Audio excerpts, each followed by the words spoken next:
Muchas gracias, Mario, y gracias a ustedes también por asistir a esta conversación que es muy oportuna en este momento en que estamos en las elecciones nuevamente de alcaldía en Bogotá. Y respecto del tema de salud hay o mucho descuido o mucha confusión. Y pues realmente los candidatos dicen poco sobre el asunto porque parece como si fuera algo no gobernable por la ciudad, porque el sistema está gobernado por la nación y los entes territoriales tienen muy poco que hacer sino adaptarse a lo que diga la ley 1438, que es la más reciente, bueno, cosas de ese estilo.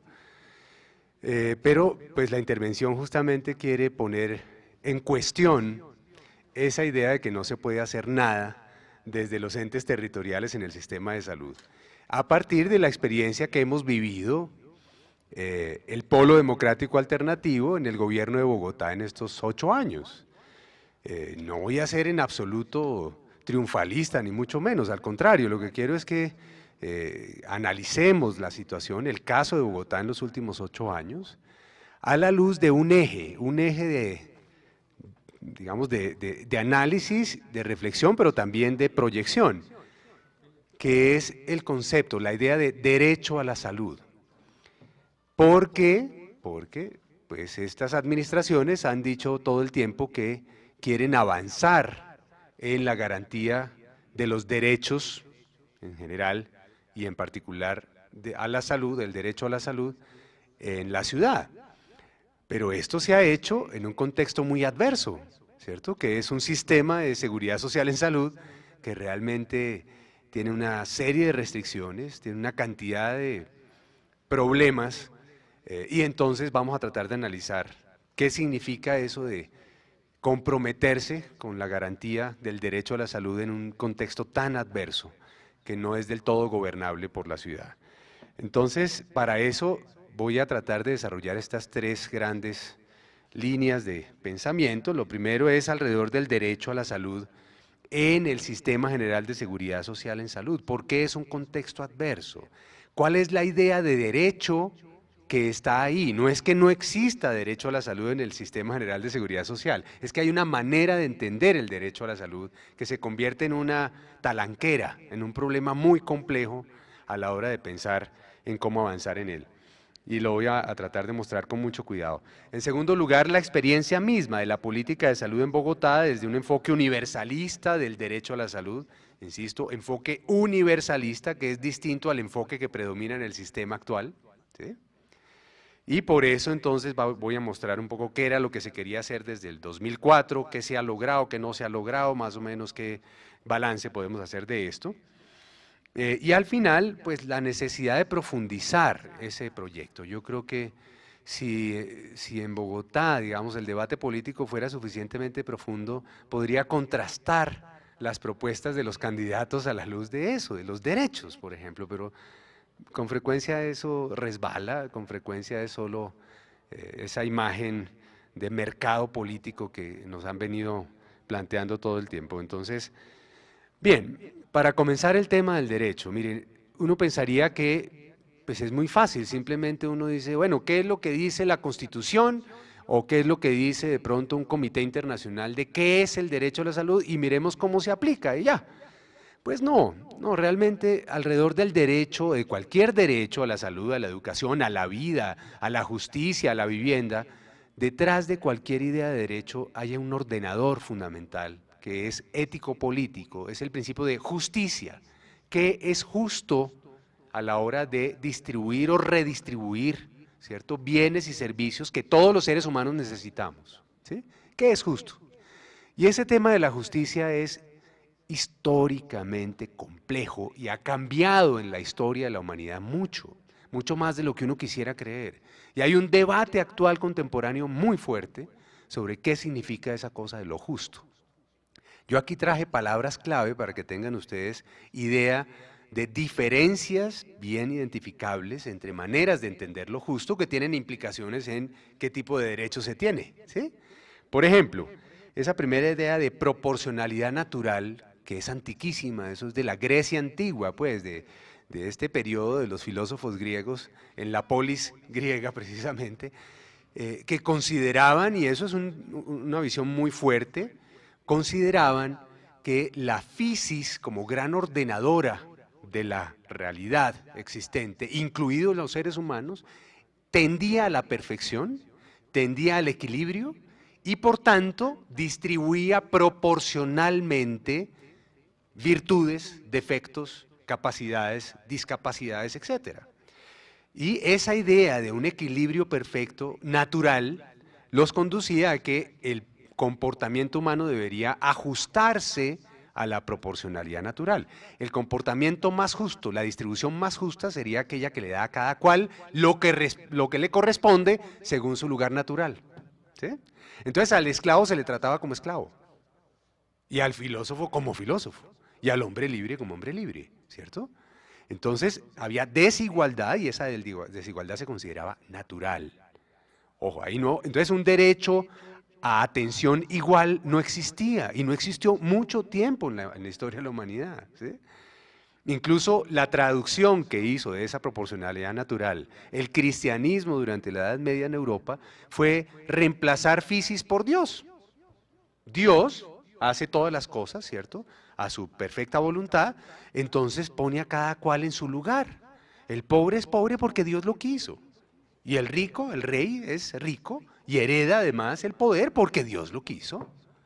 Entonces, ahí hay sociedades totalmente estratificadas que no cuestionan en absoluto la desigualdad. ¿Sí?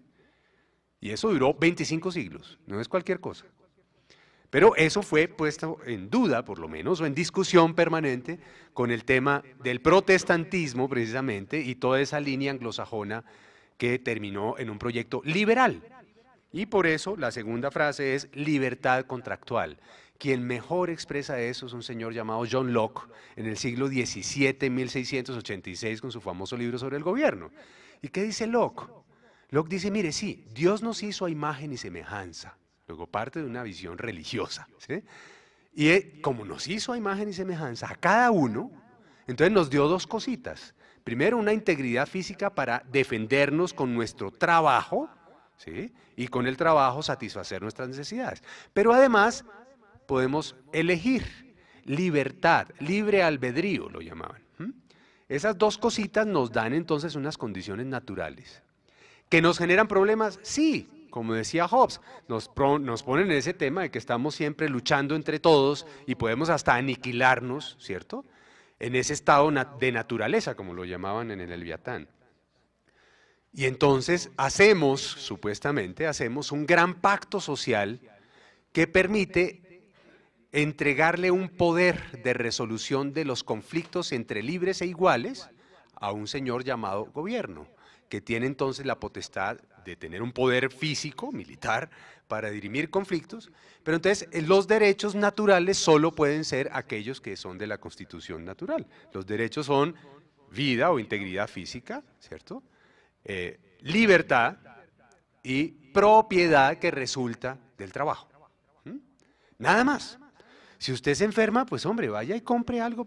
Es decir, todo lo demás se deriva es como bienes y servicios en las transacciones, ¿sí?, entre libres e iguales. Eso es un pensamiento liberal, de justicia, y entonces, ¿qué pasa? Que los derechos quedan atados a esos tres nada más y el resto es un problema de mercado.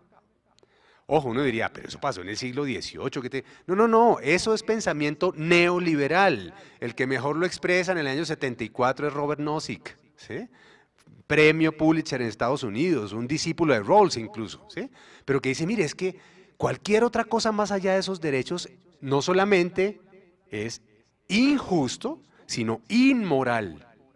El Estado no puede intervenir más allá de proteger esos tres derechos, porque todo lo que haga además, por eso es Estado mínimo, ¿sí?, es absolutamente inaceptable, es inmoral.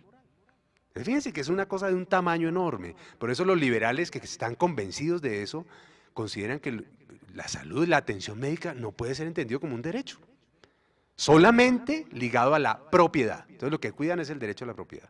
Y por eso aceptan, como en Estados Unidos, que dependiendo de la cantidad de plata que usted tenga para comprar su seguro, obtiene un plan de distinto tamaño. Entonces hay plan Khaki y plan Gold, ¿no? El Khaki lo tratan como Khaki. y al Gold como Gold, pero usted paga 30 veces más por la póliza, así que de ese tamaño es. La tercera frase esta de igualdad social, pues hombre, eso surge en el siglo XIX, es la crítica de Marx, es la crítica de Marx al liberalismo lo que se está planteando ahí, ¿sí? ¿Y qué es lo que le critica Marx al liberalismo? Pues lo que le dice es, mire, esa idea de que todos somos libres iguales me parece que es una abstracción total, porque lo que existe aquí es desigualdad. Mire en Inglaterra cómo viven los trabajadores y cómo viven los dueños de la industria, así que de la fábrica. Entonces, ¿cuál igualdad? ¿Cuál libres e iguales? ¿Qué es lo que pasa aquí? Entonces, lo que se plantea es cómo explicar la desigualdad. Y lo hace a partir de un pensamiento muy europeo, muy kantiano y hegeliano, que es el de la interdependencia humana. Entonces dice, mire, los seres humanos no somos por ahí individuos que andamos solitos, sino que dependemos unos de otros. Por eso tenemos relaciones de producción en cualquier tipo de sociedad que organicemos. Y esas relaciones de producción además se tienden a reproducir a través de unos mecanismos.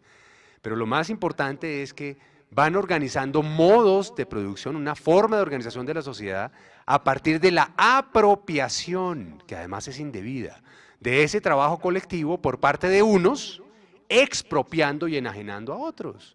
Eso se llama clases sociales, propietarios y no propietarios. Y el conflicto fundamental de las sociedades es ese. Entonces, si se quiere realmente llegar a una sociedad justa, hay que abolir la propiedad privada. Se acabó, ¿cierto? ¿Y qué queda? Pues una sociedad de trabajadores. Todos trabajamos en relaciones de interdependencia, de trabajo, de producción.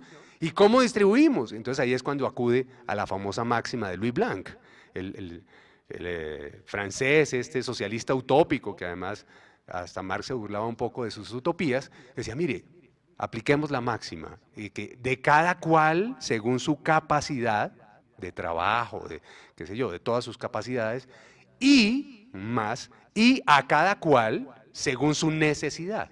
Y viene esa combinación de capacidad y necesidad que ha impulsado todo el pensamiento socialista desde el siglo XIX.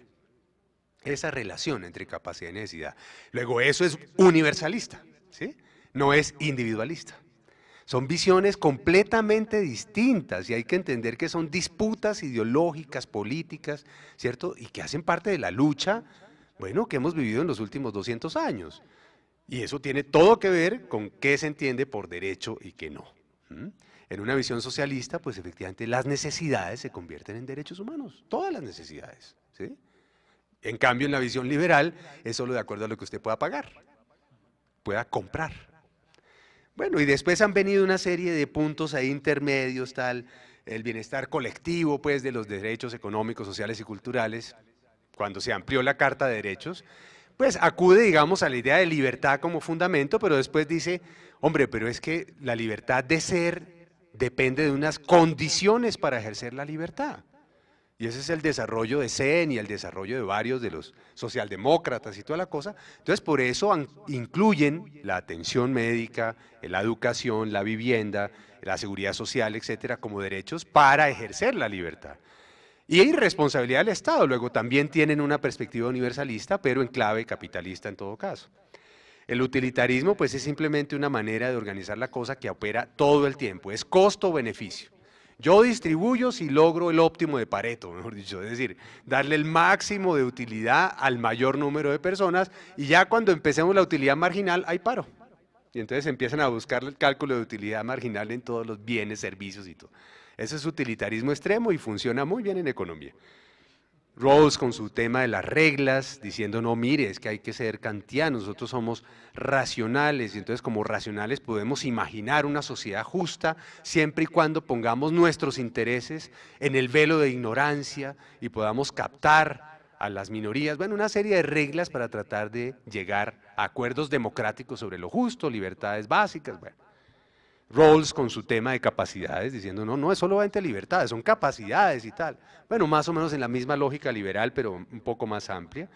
Y en una cosa en economía que pasó en los últimos años, fue esa idea de una libertad contractual pero regulada. Es decir, los economistas empezaron a decir, hombre, esto de mercados libres no funciona en todos los terrenos. Hay que hacer más bien una regulación de la competencia. Sí, deje que el mercado funcione, pero con un Estado que ponga unas reglas de manera que no se propicie tanto la inequidad que se deriva de la desigualdad en la propiedad, ¿sí? Bueno, eso se llama libertad contractual regulada, competencia regulada, managed competition, que se usó mucho en salud y ahora se aplican muchas cosas. Pero eso no es un asunto simplemente teórico, digamos, ¿no? Es que eso hay que ver, entonces hay que conseguir un filósofo para que nos diga pues cuál es el derecho a la salud que necesitamos. No, no, no. No, es un problema histórico, un problema de la correlación de fuerzas, ¿sí? En las sociedades concretas. Y en nuestras sociedades latinoamericanas, puedo decir con todas las letras, nunca hemos tenido la vivencia de derechos universales a la salud, a la educación, a la seguridad social. Nunca. Nunca hemos estado todos en la misma condición por el hecho de ser ciudadanos. Nunca. Hemos tenido simplemente una cantidad de alternativas, asistencia pública, seguro social, sector privado, intentos de integración ahí, pues con un sistema nacional de salud, por ejemplo, cuando lo tuvimos en los 70s, pero era pegado con babas. Eso cada sector era distinto, además ustedes recuerdan, ir a una clínica del Seguro Social a que le hicieran cualquier cirugía era una maravilla al lado de ir a cualquier hospital, incluido el San Juan de Dios, ¿sí? El hospital público era para pobres, seguridad social para medios, y el que pudiera ir a Marley, o Marley, perdón, como le dicen, habla Chayo, pues, que pague. Mejor dicho, siempre hemos tenido esa lógica de que quien tiene, pues que pague y obtiene. Y quien no tiene, pues que pida y de caridad se le da. ¿Mm? Esa es la lógica acumulada, acumulada. Entonces, cuando nos vienen las reformas neoliberales, ¿sí? En la década de los 80 y después en los 90, que ya se las voy a explicar muy, muy sencillamente, pues entonces nos entra así como con vaselina, sin ningún problemita, toda esta lógica neoliberal aplicada a los bienes y servicios que antes creíamos o alguien creía que eran derechos. Y es aplicando las teorías neoclásicas en economía a cosas como la atención médica. Ya no es salud, sino los servicios de atención en salud, la atención de enfermedad. Y con mecanismos muy sencillos, una serie de cosas que yo le pongo aquí en las bolitas rojas para que ustedes se acuerden, que son simplemente teorías, son maneras de entender las cosas que se terminan teniendo mucho poder político y que ordenan una realidad. ¿Qué era lo que decían los economistas neoclásicos del Banco Mundial en la década de los 80? Que empezaron a aplicar esta cosa. Empezaron a decir, hombre, mire, es que ¿sabe qué? En economía hay unas teorías clásicas que creen demasiado en el mercado, en esa famosa ley de Say del siglo XIX que decía que toda oferta genera su propia demanda, entonces que deje funcionar el mercado. Pero resulta que, exacto, y resulta que no hay tal, hay sectores en donde eso no opera.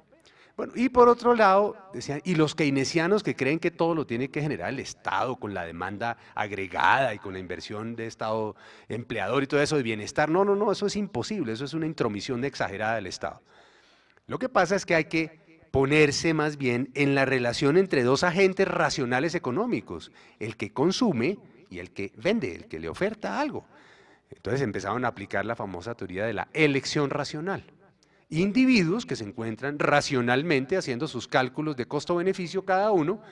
Fíjense cómo es una teoría, uno cuando va a comprar el pan hasta de pronto hace el cálculo, pero si me gusta mucho este pan, pues qué diablos que cueste un poquito más. Sin embargo, ellos creen que uno hace siempre ese tipo de análisis. Y entonces empezaron a aplicarlo. Ok, entonces, si usted se concentra en el consumidor, ojo a esto, en la racionalidad del consumidor, usted puede diferenciar bienes privados de bienes públicos, para dejar los bienes privados a lógicas de mercado y los bienes públicos a lógicas del Estado. ¿Y cómo es eso? Dice, no, pues mire, fíjese bien, hay bienes que cumplen tres condiciones perfectamente. Primero, surgen de un deseo individual. Papi, quiero un helado, dice el niño. Entonces, al niño fue el que le dio por comer helado, a nadie más, ¿sí? Deseo individual, no hablan de necesidad para nada, deseo.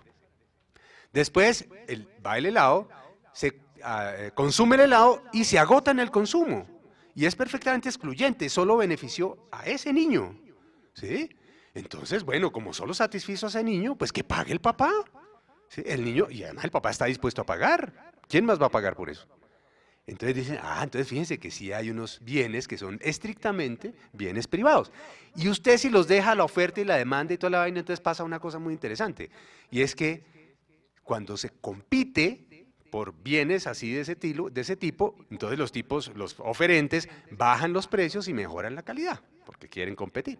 Y cuando este puede elegir entre el de Mora y el de no sé qué, el Mimos y el otro, bueno, pues entonces mejora también la calidad. Entonces deje que funcione el mercado y verá.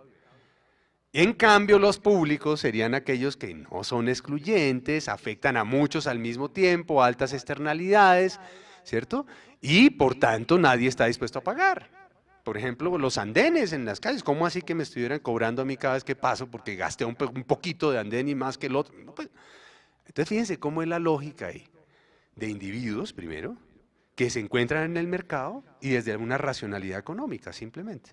Y entonces empiezan a aplicarlo a todo. Y en salud dijeron, mire, atención de enfermos.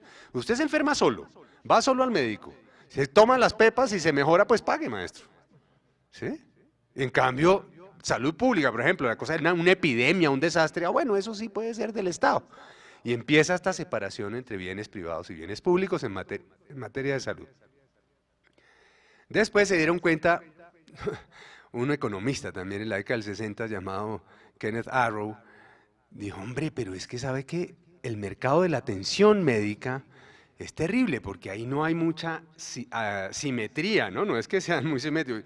El tipo no llega diciendo, oiga, yo quiero que me ponga un stent tan bonito en el corazón, chévere. No, llega diciendo, ¿qué tengo, doctor? Entonces, cuando dice ¿qué tengo, doctor?, se pone totalmente en manos de este otro personaje que le define todo. Y entonces le saca toda la plata de su billetera, él vende la casa, lo que sea, por salvar su vida o la de su hijo, lo que sea. Entonces ahí hay una relación muy asimétrica, hay asimetría de información. Entonces necesitamos un agente, entonces viene la teoría del principal agente, que defienda a ese pobre indefenso consumidor. Y entonces empieza toda la teoría del aseguramiento. Fíjense cómo es la cosa. El seguro social es una cosa distinta al aseguramiento individual. El seguro social era un pacto político de capital-trabajo con el Estado y toda esa carreta. No, aquí hay una aseguradora ahí que defiende al consumidor y que le ponga cortapisas a este señor prestador. ¿Sí? Y viene toda esa lógica. Pero además después se dieron cuenta, como en Estados Unidos, que si se deja libre competencia, libre mercado entre aseguradores, se vuelve una cosa muy excluyente y muy inequitativa. Entonces en Estados Unidos también vuelve a aparecer, y eso no se ha podido hacer, lo hicimos acá pero no allá, con un señor en Tobin, discípulo de Arrow, que dijo, hombre, mire, ¿sabe qué? Es que lo que tiene que hacer es que los aseguradores no compitan por el precio de la póliza que les pagan, y por tanto tampoco por los servicios que van a ofrecer. Entonces, si usted pone una póliza igual, un pagador que le pague a todos una póliza igual a cambio de un paquete de beneficios, ¿eso qué es? UPC y POS. ¿Sí? Esa es la famosa UPC y el POS. Una póliza para todas las EPS por cada uno de sus afiliados a cambio de un POS, que es un paquete de servicios. Lo que no está en ese paquete, entonces no se puede cubrir, y ahí viene lo POS y no POS. ¿Sí? Esa es la lógica central de la Ley 100, todo ese desarrollo y toda la vaina.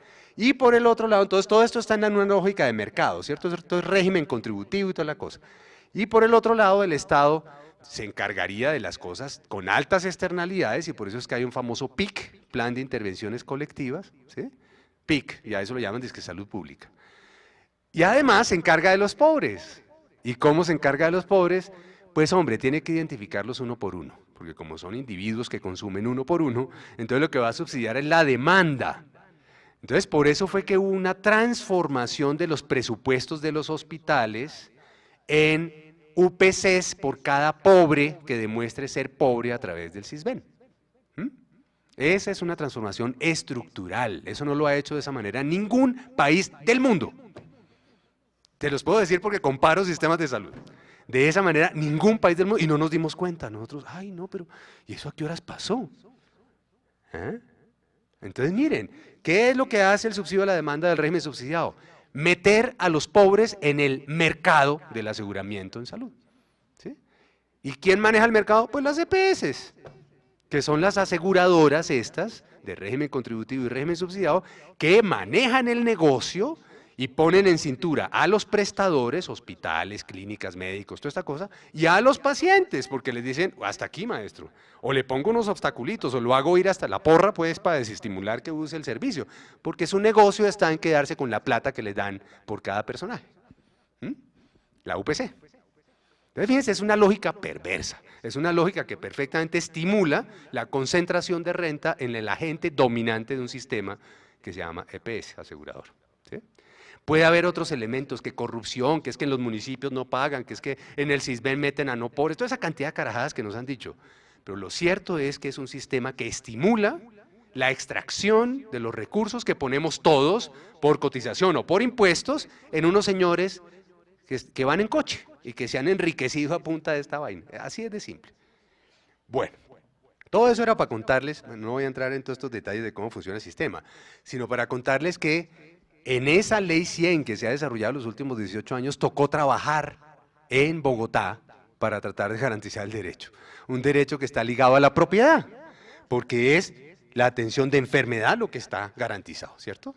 No salud, no promoción de la salud, no prevención de enfermedad, sino atención de enfermedad es lo que está atado a esa lógica del aseguramiento. Es una mercancía que está definida en el contenido de los contratos, que está atado a la propiedad de las personas, y no me digan jamás que no, porque es que con los debates académicos es terrible, porque, pero Mario, ¿cómo puede decir eso si estamos garantizándole el derecho a los pobres a través de un mecanismo de subsidio muy importante? Claro, pero usted tiene que demostrar ser pobre, y eso se llama Sisbén.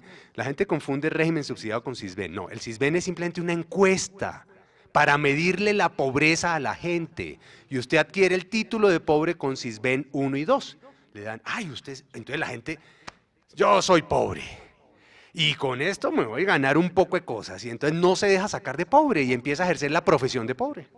Claro, ese es el tratamiento que le da el Estado. Usted tiene que demostrar ser pobre para recibir un subsidio. Y el resto, pues que pague, que pague. Régimen contributivo, pago. Subsidiado, demuestro ser pobre y no pago, recibo un subsidio, pero resulta que el paquete de beneficios, ¿sí?, es el 60% para los pobres de los que pagan, respecto de los que pagan. Y ahí viene todo el tema de la inequidad estructural del sistema. A los pobres se les trata como pobres, a los medios que pagan pues su cotización como medios, y quien paga su medicina prepagada, pues se le paga como rico, gold y kaki. Estamos en lo mismo, ¿no? Solo que pues de una manera más estructurada, ¿no? El pluralismo estructurado. Y eso claro que ya ha expresado una cantidad de problemas que en Bogotá eran y han sido todo el tiempo evidentes.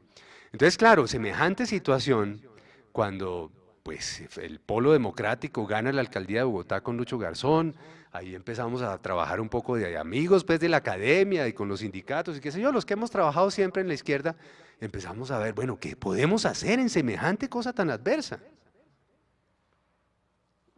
Y Lucho me advertía, claro, como yo siempre he sido crítico de la Ley 100, Mario, aquí no vamos a cambiar la Ley 100. No podemos, no somos el Congreso ni somos el Gobierno Nacional, tenemos que ver qué se puede hacer dentro de ese cascarón tan espantoso. ¿Sí? Bueno, entonces vino todo un trabajo y es importante hacer conciencia del acumulado de ese trabajo. Son 8 años de cosas interesantes que les voy a mostrar. Primero, pues la idea muy clara que surgió en ese momento es, hombre, tenemos una cosa superior que se llama Estado Social de Derecho puesto en la Constitución, ¿sí? Y ahí hay unas cosas que podemos empezar a poner a favor de una perspectiva más universalista y menos comercial, mercantil del derecho. Y que eso nos permita superar, o mejor, disminuir la brecha tenaz que hemos venido acumulando en Colombia y en Bogotá también, la inequidad tan tenaz entre ricos y pobres. Y bueno, avanzar en derecho a la salud significaba eso. Bueno, pues empezamos tomando un diagnóstico que afortunadamente la Universidad Nacional también había participado, que eran los diagnósticos locales en las 20 localidades participativos y con un modelo, una perspectiva que llamamos de condiciones de vida y salud. Hoy en día eso le están llamando los determinantes sociales de la salud. Bueno, no, pues es cómo vive la gente, porque dependiendo de cómo vive, pues se enferma y se muere, ¿sí? No es simplemente de qué se enferma, sino por qué se enferma de lo que se enferma. Y empezamos a trabajarlo en territorios, las localidades, pero también en territorios más pequeños dentro de la localidad, ver cómo es esa relación de producción, consumo, acción institucional, acción comunitaria, y armamos unos perfiles de deterioro y protección en cada localidad.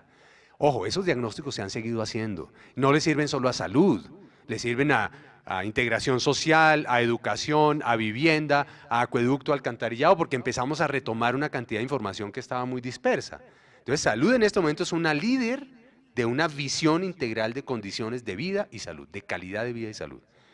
Bueno, ¿de ahí salió qué? Pues una visión de zonas en Bogotá, con desiguales condiciones de vida y de salud. 79 zonas detectamos. Fíjense que son 20 localidades y cada localidad tiene como 3, 4 UPZs. Luego no coincidía con las UPZs. Dijimos, hombre, y eso nos permite además clasificarlas. Unas son más de producción, otras de consumo básico, otras de protección. Bueno, una serie de mecanismos ahí para tratar de llegar a esto, que teníamos en ese problema, en 2003, una situación de calidad de vida y salud. ¿Cuánto tiempo tengo, Mario? Bueno, muy bien. Si los estoy aburriendo, en todo caso, en cualquier momento me dice que no. Bueno, pero fíjense, integramos una cosa de, mire, calidad de vida, pensemos en calidad de vida, no solamente en enfermos, ¿sí? Desde salud, ojo.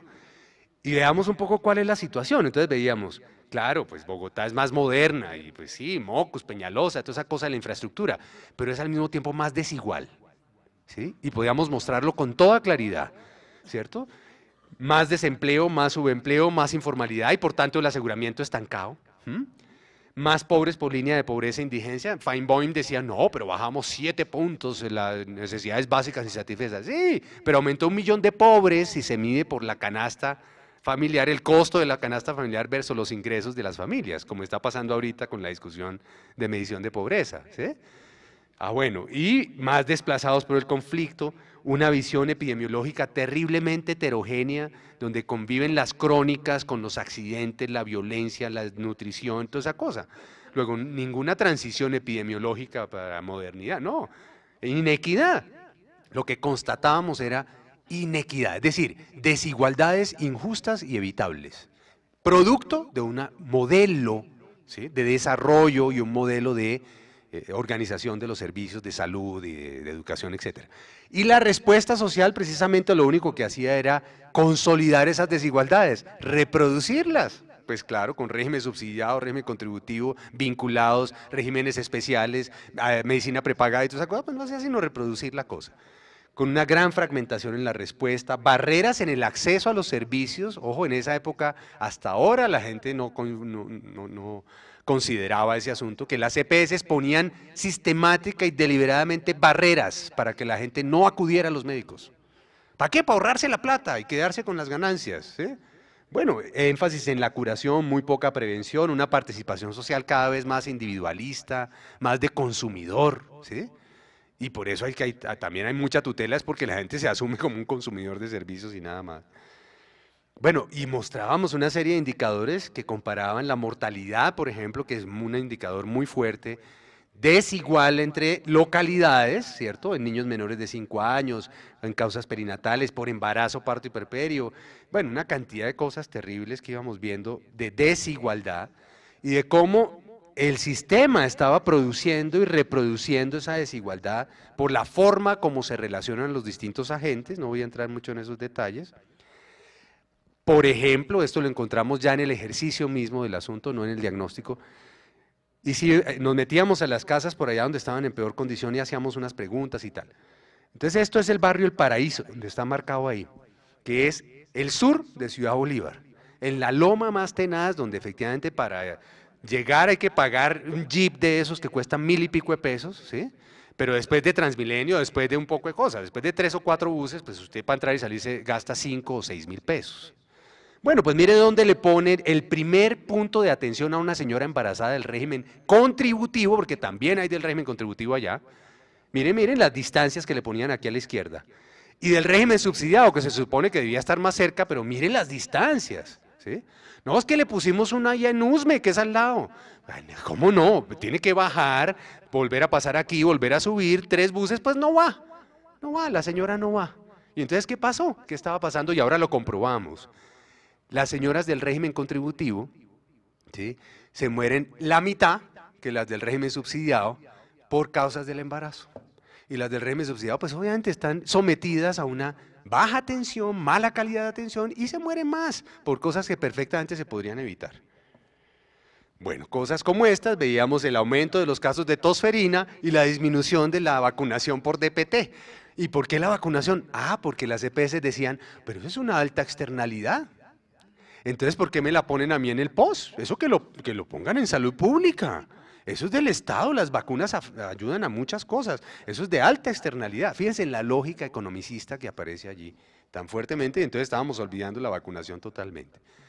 Entonces, claro, ¿qué es lo que se ha venido acumulando? Yo creo que el Polo no ha hecho suficiente énfasis en los mensajes que de pronto empiezan a producir alguna cohesión. Ustedes recuerdan, Bogotá moderna y humana. Pues sí, moderna, pero queremos que sea humana, no sé qué tal. Bogotá sin hambre. Aceptemos que hay hambre en Bogotá y que hay que hacer una cantidad de cosas, y se han hecho además, ¿no? Bogotá sin indiferencia fue el título del plan de desarrollo de Lucho. Es decir, hombre, si dicen que es sin alcohol, sin mujeres, sin hombres, sin no sé, hombre, por lo menos sin indiferencia, es decir, que usted no le valga 5 centavos lo que le pasa al que tiene al lado. Y Bogotá positiva, pero de todos modos siempre se puso en la idea de derechos, ¿sí? ¿Cómo avanzar en garantía de derechos? Todo el tiempo era eso, pensando siempre en Estado Social de Derecho y tal. Y en salud, por lo menos desde ese momento, yo creo que sigue funcionando, sigue pesando en el sector salud de Bogotá, eso que llamábamos en ese momento enfoque promocional de calidad de vida y salud. Es decir, no basta con pensar en enfermos, hay que pensar en calidad de vida y hacerlo incluyendo la atención oportuna y eficaz y el acceso a los servicios de salud, con una concepción positiva de salud. Se trata de realizar los proyectos de vida de las personas, no solamente no estar enfermo, ¿cierto? Uno cuando no está enfermo pues está realizando su vida, y aún enfermo sigue realizando su vida, entonces también necesitamos calidad de vida cuando estoy enfermo, sobre todo crónico. Bueno, posiciones que construyen territorio, es decir, ver la cosa territorialmente, poblacionalmente, con desigualdades en condiciones de vida, y sobre todo empezar a pensar en calidad de vida y en equidad, como un principio ordenador de la acción pública. Vamos a meternos por ahí, y por eso fue que nos metimos a buscar modelos de trabajo con una visión de equidad, y esto lo sacamos de los suecos, y también lo de promoción de calidad de vida gracias a un brasileño, Armando de Negri Filho, que había estado en Porto Alegre, en esas experiencias tan bacanas de Porto Alegre, de participación y de calidad de vida y todo eso, como secretario de salud. Entonces, bueno, él nos ayudó a traer esto, que es, hombre, reconocer que la posición social de las personas determina la exposición diferencial a una cantidad de riesgos y por tanto las enfermedades o traumatismos desiguales y las respuestas también desiguales que terminan en consecuencias desiguales. Entonces, ¿cómo empezar a afectar esto que era lo que veíamos en Bogotá con distintos tipos de intervenciones sobre la estratificación, sobre la disminución de la exposición, disminución de la fragilidad, sobre las atenciones, que es una parte nada más de la política? Y ahí entonces decíamos, bueno, vamos a tratar de pasar de este modo tan concentrado en la enfermedad a un modo más pensado en salud, que la política pública en Bogotá piense en salud. Seguimos insistiendo en eso y acudimos a algo que en todo caso era como más compatible con la Constitución del 91, que era la definición de los contenidos esenciales del derecho a la salud por parte de un Comité Internacional de los Derechos Económicos, Sociales y Culturales, en una observación que hizo en el año 2000-2001 que se llama la observación 14. Mire todos los componentes que ata al derecho a la salud, ¿sí? Alimentación sana y suficiente. Entonces, listo, esta es la conexión con Bogotá sin hambre y con toda la cosa. Vivienda y hábitats saludables, obvio. ¿Sí? Si uno vive en una casa aquí al lado del Fucha, pues hombre, es muy distinto a vivir en el Chicó, pues. Bueno.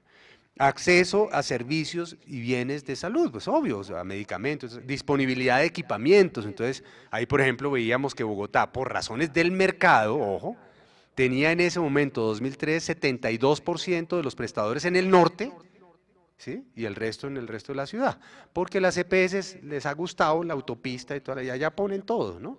Y obligan a todo el mundo a que tenga que congestionarse allá. Bueno, disponibilidad de medicamentos, bueno, programas, planes con participación con carácter público global, es decir, salud pública fuerte.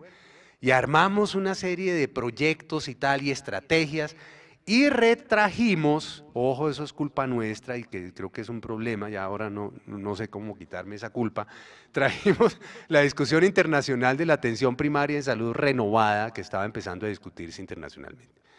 ¿Por qué? Porque se dijo, hombre, la atención primaria sí se entiende bien, es decir, como una puerta de entrada al sistema, con alta capacidad de resolución, con integración de las familias y las personas en un enfoque familiar y comunitario participativo, y de una manera intersectorial puede afectar muy rápidamente las condiciones de vida y la atención, de manera que disminuye la enfermedad y la muerte, ¿sí? Y además disminuye la inequidad. Todas esas cosas, listo, vamos a tratar de meter esa vaina y hagámoslo desde la red pública, que es la que controlamos, manejamos con los hospitales públicos, y con lo que se pagan los distintos pagadores, pero organizando la atención para aproximar los servicios a las familias. Y a eso lo llamamos salud a su hogar. Y así empezamos a armar unos equipos de salud, integrando los principios, esos ordenadores de la atención primaria, no voy a detenerme mucho en eso, con distintas estrategias en los territorios, a eso lo llamamos gestión social integral, armando unos planes de salud, no solamente de enfermedad, que articularan los sectores con participación social. Eso existe en Bogotá, la gente no lo reconoce fácilmente, pero existe y ha ayudado a muchas cosas. Y por ejemplo, en la localidad de San Cristóbal, que uno pues puede reconocer las UPCs fácilmente y ahí más o menos dicen, no, es que eso es un problema del uso del suelo. Pero cuando hicimos el diagnóstico decíamos que la gente que vive allá en los cerros orientales vivía en una condición muy, muy distinta a los que viven aquí en la parte más plana, muy distinta a los que vivían allá pegados al comercio, pues, y a la cosa del 20 de julio, y muy distinta a los que viven en el sosiego, que ya son estrato 3. Entonces, bueno, eso era lo que queríamos mostrar, la desigualdad interna dentro de las localidades, con una serie de problemas que teníamos que asumir con varios sectores. Y ya en concreto en salud, entonces identificamos unos territorios que estaban en peor condición, ¿sí? Y esos son los marcados allí. Después bajamos a un nivel microterritorial, 800, 1000, máximo 1200 familias. Por ejemplo, en Patio Bonito, en esas manzanas viven 1200 familias, hacinadas como un berraco. En cada casa, en cada lotecito de esos son como 5 familias. Bueno, y armamos unos equipos de salud familiar y comunitaria en lo que se llaman UVAs, UPAs, de los centros de salud del distrito, de la red hospitalaria, pero unidos a un CAMI, es decir, con capacidad de resolución, y tratando de adscribir territorios y poblaciones, familias y tal, de manera que fuera una cosa con alta capacidad de resolución, ¿sí? Que fuera la puerta de entrada y que estuviera articulado a redes de servicios. Desde esa época hablábamos de redes de servicios, ¿sí? Las dos cosas fueron incorporadas en la ley 1438 de una manera tramposa, ¿sí? Porque se las dieron a las EPS. Entonces ustedes, señoras, como dominan el mercado, pues ustedes son las que van a hacer atención primaria y redes integradas. Para disminuir costos seguramente es lo que harán, porque ahí va a ser muy difícil y además compitiendo entre ellas no creo que lo logren. El hecho es que esa organización en redes nos permitía también después en cada hospital hacer este tipo de mapas. Como es una cosa tan fragmentada la atención y la población, porque resulta que depende de quién paga, ¿por qué? Entonces hay un pagador para régimen subsidiado y depende de qué contrato tenga el hospital con distintas EPS del régimen subsidiado. Hay un pagador para régimen contributivo que depende también de qué EPS. Si no está afiliado, entonces lo paga el distrito con el Fondo Financiero Distrital. Es decir, había que ordenar la atención de acuerdo con cada pagador y ver entonces qué podía hacer el hospital, qué no podía. Y aún así, miren, aún así, con toda esa dificultad, se lograron cosas muy interesantes. Esto fue una evaluación del primer año nada más de estar aplicando esta vaina.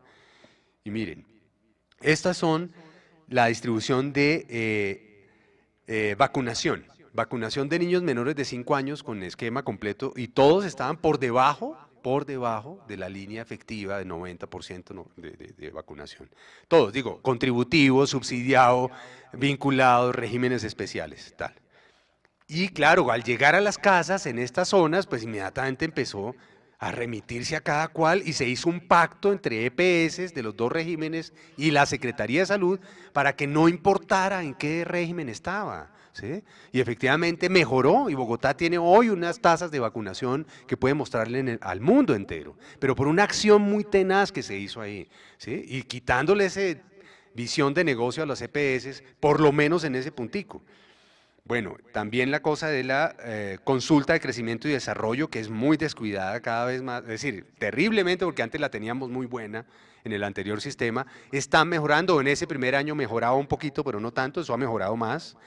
La detección de desnutrición, por ejemplo, detectábamos más niños, el 10% más, pero además los incluíamos de una vez en Bogotá sin hambre, comedores comunitarios, comedores escolares, etcétera.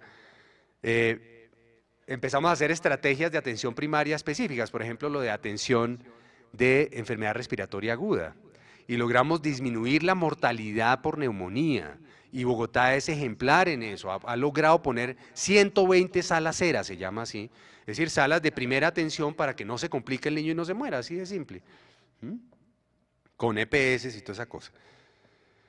La detección temprana de cáncer de cuello uterino. Empezamos a presionar y efectivamente se iba encontrando y se iba remitiendo. Entonces las EPS empezaron a decir, las del régimen subsidiado, ah no, pues auménteme la UPC, usted me está induciendo demanda. No sé qué, aumente la UPC o si no, no le atiendo a esas señoras. ¿Cómo así que no las atiende, maestro? Si eso es su responsabilidad, entonces me aumenta la plática. Siempre era esa negociación de ese estilo. Bueno, cosas que la mortalidad materna empezó a bajar, eso fue una cosa muy interesante, ya eso lo estamos midiendo un poco mejor ahora. Las enfermedades transmisibles, tuberculosis, por ejemplo, 42 casos en 2004, 39 casos en 2005, se detectaron más rápido, obviamente con mucha atención directa ya, mucho más clara. La consulta empezó a cambiar de las tradicionales urgencias, fue cambiando hacia una consulta más programada, bueno. Lo mismo la atención de gestación, pues el control prenatal, la cosa de la atención del parto, un poco más ordenada, digamos, en el sentido de aumentar la frecuencia del uso del control prenatal.